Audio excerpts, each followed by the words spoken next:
بسم اللہ الرحمن الرحیم۔ صدر علی وقار، میری نگاہوں کے سامنے یہ منظر دلافری ہے کہ سمندر اوقیانوس کے کنارے سپہ سالار اسلام اور سپاہ ذی احتشام کھڑے ہیں، جن کے گھوڑوں کی ٹاپوں سے سرزمین مراکش و الجزائر لرزتی ہے، جن کی اللہ اکبر کی صداؤں سے افواج کفار بھاگتی ہے کہ یہ خشکی پر پرچم اسلام لہرانے والے ہیں اور اب بحر ظلمات میں گھوڑے دوڑانے والے ہیں کہ نور یقین نے ظلمات کی تاریکیوں کو ختم کر دیا ہے، اور مخاطب خدا ہو کر عقبہ بن نافع کے لفظوں نے نئی تاریخ کو رقم کر دیا ہے کہ اے میرے پروردگار، اگر یہ سمندر میری راہ میں حائل نہ ہوتا تو میں زمین کے آخری کونے تک تیرا نام بلند کرتا چلا جاتا۔ صدر علی وقار، آج مسلمانوں میں دولت یقین کی اس قدر کمی ہے کہ کشمیر کی وادی میں بے گور و کفن لاشیں پڑے ہوئے فلسطین کی عملی جدوجہد اور قربانیوں کا سودا ہو رہا ہے۔ عراقی بچے بلک بلک کر دم توڑ رہے ہیں۔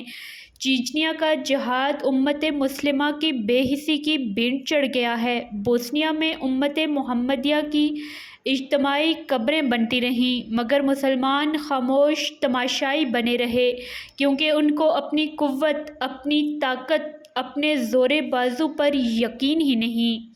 علی وقار، اگر ہم تاریخ کے اوراق پلٹیں تو ہم دیکھتے ہیں کہ جب یقین کی طاقت پیدا ہو جاتی ہے تو اسلام کے 313 جانباز کفار کے 1000 کے لشکر کو شکست سے دوچار کر دیتے ہیں۔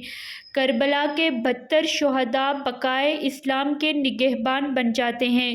جب قوت یقین پیدا ہو جاتی ہے تو اندلس کے ساحل پر کشتیاں چلانے والے مثال عظیم الشان بن جاتے ہیں۔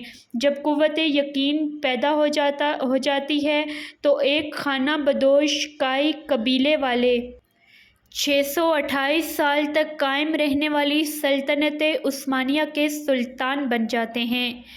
یقین پیدا کر اے ناداں، یقین سے ہاتھ آتی ہے وہ درویشی کہ جس کے سامنے جھکتی ہے فغفوری۔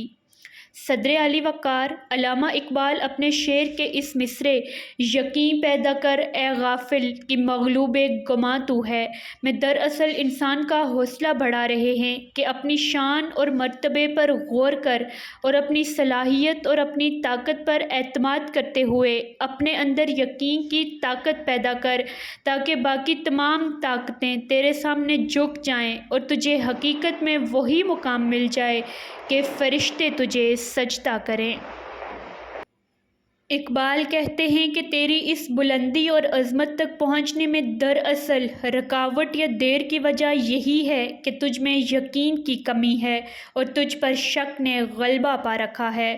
تو قرآن پاک اور آخرت کی حقانیت کا یقین اپنے دل میں مضبوط کر، اس ایمان اللہ سے تجھے ایسی طاقت ملے گی کہ تیرے سامنے بڑے بڑے بادشاہ بھی نہ ٹھہر سکیں گے، جزیہ دینے پر مجبور ہو جائیں گے یا شکست کھائیں گے۔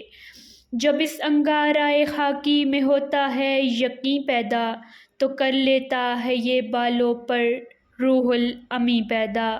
غلامی میں کام آتی ہیں شمشیریں نہ تدبیریں، جو ہو ذوق یقین پیدا تو کٹ جاتی ہیں زنجیریں۔ ولایت، بادشاہی، علم، عشاء کی جہانگیری، یہ سب کیا ہیں؟ فقط ایک نقطۂ ایماں کی تفسیریں۔ شکریہ۔